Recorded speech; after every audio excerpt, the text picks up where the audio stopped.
നമസ്കാരം സുഹൃത്തുക്കളെ. Tarot love energies എന്ന നമ്മുടെ ഈ ചാനലിൻ്റെ പുതിയൊരു അധ്യായത്തിലേക്ക് എല്ലാ മാന്യ പ്രേക്ഷകർക്കും സ്വാഗതം.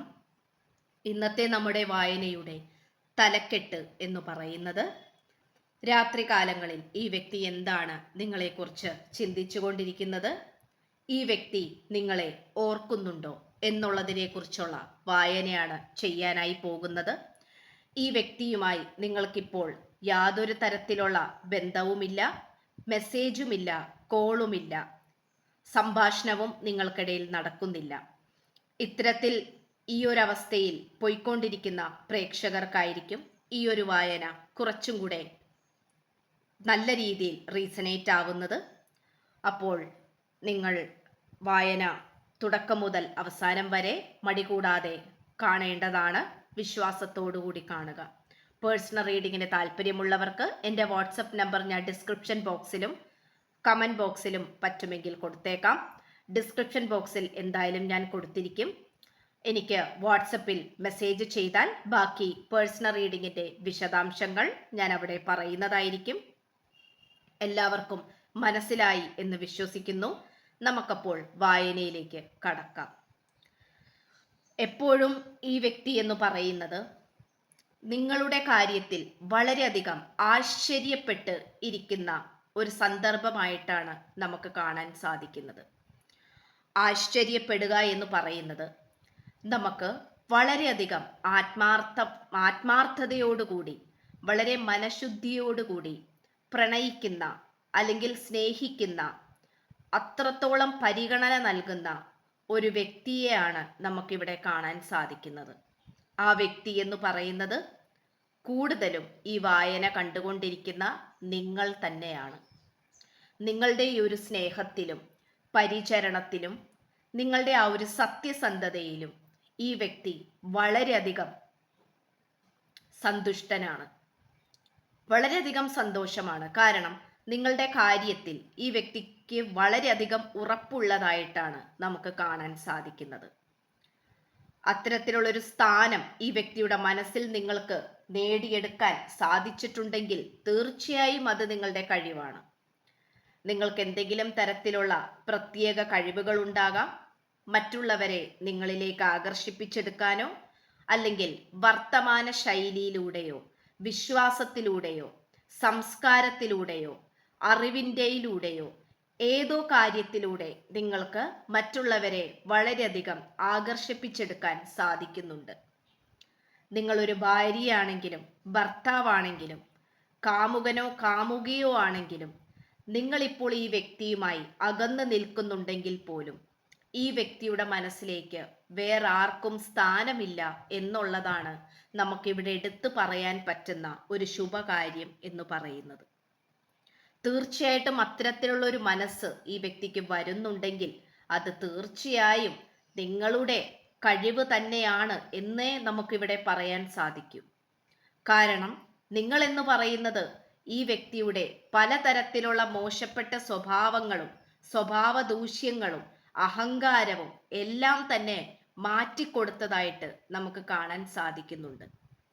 ഇവിടെ തേർഡ് പാർട്ടിയുടെ സാഹചര്യങ്ങളുണ്ട്.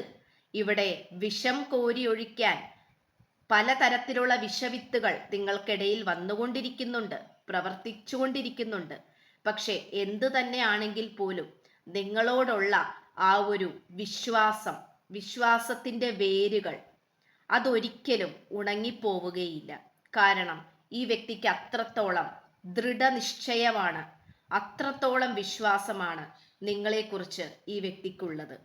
നിങ്ങളെന്ന് പറയുന്നത് വളരെയധികം മതിപ്പേറിയ ഒരു വ്യക്തിയായിട്ടാണ് നമുക്കിവിടെ കാണാൻ സാധിക്കുന്നത്.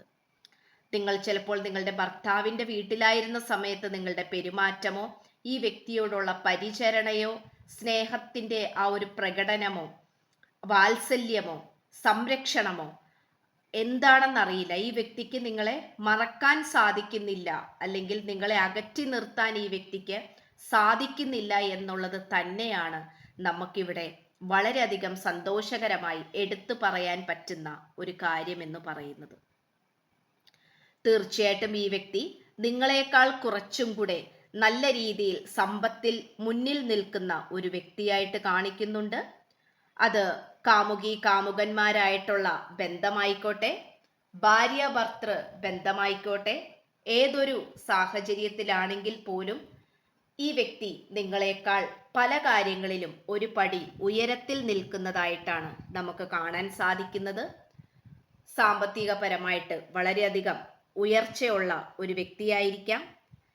നിങ്ങൾക്ക് ചിലപ്പോൾ അത്തരത്തിലുള്ള കാര്യങ്ങളിൽ കഴിവില്ലായിരിക്കാം.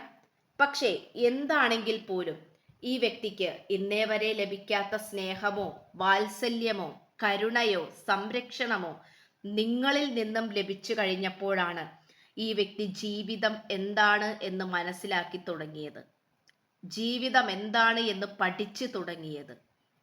അത് നമുക്കിവിടെ വ്യക്തമാണ്. അതുകൊണ്ട് തന്നെ ഇപ്പോൾ നിങ്ങൾ പിരിഞ്ഞു നിൽക്കുന്ന ഒരു സാഹചര്യത്തിലാണെങ്കിൽ പോലും അത് കുറച്ച് ഭാഗ്യക്കേട് കൊണ്ട് മൂലം സംഭവിച്ചു പോയിട്ടുള്ള ഒരു കാര്യമാണ്. അത് നിങ്ങളുടെ രണ്ടുപേരുടെയും ഭാഗത്ത് തെറ്റില്ല എന്ന് തന്നെ വേണമെങ്കിൽ പറയാം. എന്തായാലും ഇവിടെ നടുക്കഷ്ടമായിട്ട് കിട്ടിയിരിക്കുന്ന ഈ ഒരു കാർഡ് അത് ശരിക്കും നിങ്ങൾക്ക് സന്തോഷം തരുന്ന ഒരു കാർഡ് തന്നെയാണ്. പിന്നിൽ നിന്നും കുത്തുക, പിന്നിൽ നിന്നും കുത്തിക്കൊണ്ട് ചതിക്കുക. ആ ഒരു കാർഡ് നമുക്ക് തലകുത്തനെയാണ് ലഭിച്ചിട്ടുള്ളത്. അതായത് ഇവിടെ ശത്രുക്കളുടെ എണ്ണവും അവരുടെ സ്വഭാവ രീതികളും അവരുടെ യഥാർത്ഥ ഉദ്ദേശവും ഈ വ്യക്തി മനസ്സിലാക്കിക്കൊണ്ടിരിക്കുന്നു, അല്ലെങ്കിൽ മനസ്സിലാക്കി കഴിഞ്ഞിരിക്കുന്നു എന്നുള്ളതാണ് നമുക്കിവിടെ എടുത്തു പറയാൻ പറ്റുന്ന ഒരു കാര്യം എന്ന് പറയുന്നത്. തീർച്ചയായിട്ടും ഇവിടെ 9 കപ്പുകളാണ് നമുക്ക് കിട്ടിയിട്ടുള്ളത്. 9 ഓഫ് കപ്സ് ആണ്. പക്ഷേ അത് 10 ഓഫ് കപ്സിലേക്ക് പോകണം, 10 കപ്പുകളിലേക്ക് ആക്കിയെടുക്കണം. അതിന് കുറച്ചും കൂടെ സമയം പിടിക്കുമെന്ന് തന്നെയാണ് കാണിക്കുന്നത്. കാരണം ജഡ്ജ്മെന്റ് കാർഡ് നമുക്കിവിടെ ലഭിച്ചിട്ടുണ്ട്. അത് പലതരത്തിലുള്ള പരീക്ഷിക്കപ്പെടുന്നതോ താമസിക്കുന്നതോ ആയിട്ടുള്ള സാഹചര്യത്തെ സൂചിപ്പിക്കുന്നതാണ്.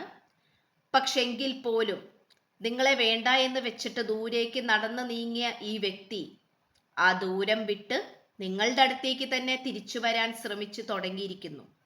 നമുക്ക് ആ ഒരു കാർഡ് തലകുത്തനെയാണ് ലഭിച്ചിരിക്കുന്നത്. അത് നിങ്ങളെ സംബന്ധിച്ചിടത്തോളം വളരെയധികം പോസിറ്റീവായിട്ടുള്ളൊരു കാര്യം തന്നെയാണ്. എന്തായാലും ഈ വ്യക്തി വളരെയധികം അധ്വാനിയാണ്. നല്ലൊരു സമ്പന്നനോ ധനികനോ ഈ വ്യക്തി ആയിട്ടുണ്ടെങ്കിൽ അത് ഈ വ്യക്തിയുടെ പ്രയത്നവും സത്യസന്ധതയും കൊണ്ട് മാത്രമാണ്. സത്യം പറഞ്ഞാൽ ഈ വ്യക്തി നല്ലൊരു മനുഷ്യൻ തന്നെയാണ്, നല്ലൊരു വ്യക്തി തന്നെയാണ്. പക്ഷേ ചുറ്റിനുമുള്ള ചില ദുഷിച്ച മനസ്സുകളുടെ ഉദ്ദേശം എന്ന് പറയുന്നത് ഈ വ്യക്തിയുടെ ജീവിതം തകർക്കുക എന്നുള്ളത് തന്നെയാണ്. ചില പ്രത്യേക സാഹചര്യങ്ങളിൽ ചില സാഹചര്യങ്ങൾ നിങ്ങൾക്കെതിരായി വന്നപ്പോൾ ഈ വ്യക്തി ആ ഒരു തേർഡ് പാർട്ടികളെ വിശ്വസിച്ചു പോയി എന്നുള്ളതാണ് നമുക്കിവിടെ കാണാൻ സാധിക്കുന്നത്. അല്ലാത്ത പക്ഷം നിങ്ങൾക്കിടയിൽ വേറെ യാതൊരു തരത്തിലുള്ള ശത്രുതയും ഇല്ല എന്ന് തന്നെയാണ് കാണിക്കുന്നത്. അതുകൊണ്ട് രാത്രികാലങ്ങളിൽ ഈ വ്യക്തി ചിന്തിക്കുന്നുണ്ടോ എന്നത് ആ ഒരു ചോദ്യത്തിന് പ്രസക്തിയില്ല. കാരണം എപ്പോഴും ഈ വ്യക്തി നിങ്ങളെക്കുറിച്ച് ചിന്തിക്കുന്നുണ്ട് എന്നുള്ളത് തന്നെയാണ് വാസ്തവം. എത്രയും പെട്ടെന്ന് നിങ്ങളായിട്ടുള്ള ആ ഒരു സ്നേഹം പൂർണ്ണമായും പൂവണിയണം എന്നുള്ള സ്വപ്നമാണ് ഈ വ്യക്തിക്കുള്ളത്. നിങ്ങളെ തീർച്ചയായിട്ടും ഓർക്കുന്നുണ്ട്. നിങ്ങളുടെ കാര്യത്തിൽ തീരുമാനങ്ങൾ എടുക്കണമെന്നും ഈ വ്യക്തി ആഗ്രഹിക്കുന്നുണ്ട്. അതിനു വേണ്ടിയിട്ടുള്ള തയ്യാറെടുപ്പുകളിലേക്കും ഈ വ്യക്തി കടന്നു വന്നുകൊണ്ടിരിക്കുകയാണ്. ഇത്രയുമാണ് നമുക്ക് ലഭിച്ചിരിക്കുന്ന ഈ ഒരു വായനയുടെ സന്ദേശം എന്ന് പറയുന്നത്. ഇത് വളരെയധികം പോസിറ്റീവായിട്ട് നിങ്ങൾ മനസ്സിലേക്ക് ഏറ്റെടുക്കുക. നിങ്ങളുടെ പ്രണയ ജീവിതത്തിൽ മിറാക്കിൾസ്, പലതരത്തിലുള്ള സംഭവ വികാസങ്ങൾ നടക്കട്ടെ എന്ന് വിശ്വസിക്കുന്നു. പേഴ്സണൽ റീഡിങ്ങിന് താല്പര്യമുള്ളവർക്ക് എൻ്റെ വാട്സപ്പ് നമ്പർ ഞാൻ ഡിസ്ക്രിപ്ഷൻ ബോക്സിൽ കൊടുത്തിട്ടുണ്ട്. എനിക്ക് വാട്സപ്പിൽ മെസ്സേജ് ചെയ്താൽ ബാക്കി പേഴ്സണൽ റീഡിങ്ങിൻ്റെ വിശദാംശങ്ങൾ ഞാൻ അവിടെ പറയുന്നതായിരിക്കും. അപ്പോൾ ചാനൽ ആദ്യമായിട്ടാണ് കാണുന്നതെങ്കിൽ സബ്സ്ക്രൈബ് ചെയ്യുക. ലൈക്ക് ചെയ്യുക, നിങ്ങളുടെ വിലയേറിയ അഭിപ്രായങ്ങൾ കമന്റ് ബോക്സിലൂടെ രേഖപ്പെടുത്തുക, ഷെയർ ചെയ്യുക. നിങ്ങളുടെ പ്രോത്സാഹനമാണ് എനിക്ക് മുന്നോട്ടുള്ള പ്രചോദനം. പുതിയൊരധ്യായത്തിൽ കാണുന്നത് വരേക്കും എല്ലാ മാന്യ പ്രേക്ഷകർക്കും എൻ്റെ നന്ദി, നമസ്കാരം. God bless you.